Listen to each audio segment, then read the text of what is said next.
کتنے لوگ بیچارے عاملوں کے پاس جاتے ہیں، عامل صاحب کہتے ہیں کہ بھائی تم جو ہے نا اتنا بڑا وظیفہ پڑھو، اتنے 1000 دفعہ یہ پڑھو، اتنے 1000 دفعہ یہ پڑھو، یہ تعویذ باندھ لو اور یہ کام کر لو وہ کام کر لو، بس ٹھیک ہے۔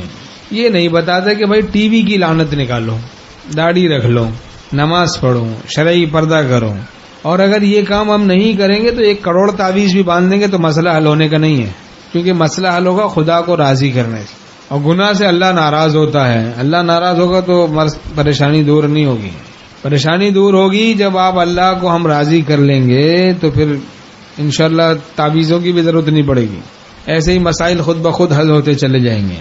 وَمَن يَتَّقِ اللَّهَ يَجْعَل لَّهُ مَخْرَجًا وَيَرْزُقْهُ مِنْ حَيْثُ لَا يَحْتَسِبُ، جو گناہوں سے بچے گا اللہ اس کے لیے مخرج بنا دے گا، ایسی جگہ سے رزق عطا کرے گا جہاں سے اس کو گمان بھی نہیں ہوگا۔ عارفین کا یہ خاص ذوق ہوتا ہے، حکیم الامت تھانوی رحمۃ اللہ فرماتے ہیں کہ دعا کی اجابت کے بارے میں کبھی ان کو خدا تعالی سے مایوسی نہیں ہوتی، چاہے 20 سال گزر جائیں، چاہے 30 سال گزر جائیں، چاہے 40 برس گزر جائیں، چاہے ساری زندگی گزر جائے، دعا کی قبولیت کے بارے میں، اپنے محبوب و مالک کے بارے میں بدگمانی نہیں ہوتی ان کو کہ بھئی میری دعا کیوں قبول نہیں ہو رہی، بس وہ دعا کرنے کی توفیق ہی کو عظیم الشان نعمت سمجھتے ہیں۔ دعا کرنے کی جو توفیق ہو رہی ہے کہ جس نے اپنے ساتھ مشغول کیا ہوا ہے، تو یہ اس دعا کی قبولیت سے وہ نعمت دنیا کی عطا ہو جائے، اس سے بڑھ کر یہ ہے کہ خدا کے ساتھ بندہ مشغول ہو جائے۔ وَلَذِكْرُ اللَّهِ أَكْبَرُ، اللہ کی یاد، اللہ کا ذکر ہر چیز سے بڑھ کر، اور اس سے اللہ کی رضا ملتی۔ وَرِضْوَانٌ مِّنَ اللَّهِ أَكْبَرُ، اور اللہ کا تھوڑا سا راضی ہو جانا ہر چیز سے بڑھ کر۔ تیری یاد ہے میری زندگی، تجھے بھولنا میری موت ہے، تجھے یاد کر کے میں جی اٹھا، تجھے بھول کر کے میں مر گیا۔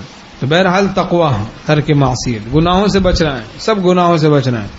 رضا بالقضاء، یہ بھی فرض ہے، اللہ کی مرضی پر راضی رہنا۔ کوئی بیماری آ گئی اب صبر کرے، اللہ کی مرضی پر راضی رہے، دعا کرے، صبر کرے، جلد بازی نہ کرے، عجلت نہ کرے۔ العجلۃ من الشیطان، حدیث شریف میں جلد بازی شیطان کی طرف سے ہوتی ہے، عجلت آدمی مچاتا ہے۔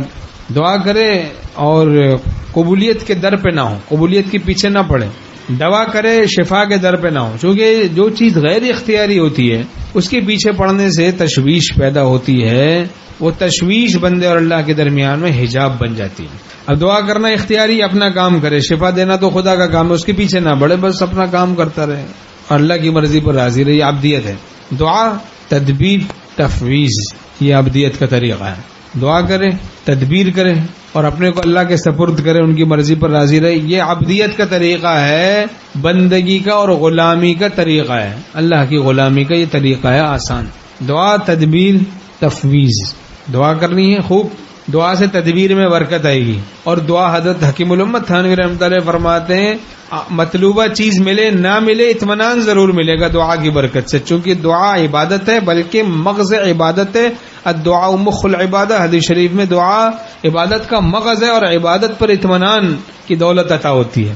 دعا سے دل مطمئن ہو جائے گا کہ میرے مالک نے میری دعا قبول کر لی، دل مطمئن، چین سے، سکون سے، سبحان اللہ۔ دل غنی ہے تو بادشاہ ہے تو، تاج کے تخت کے محل کے بغیر۔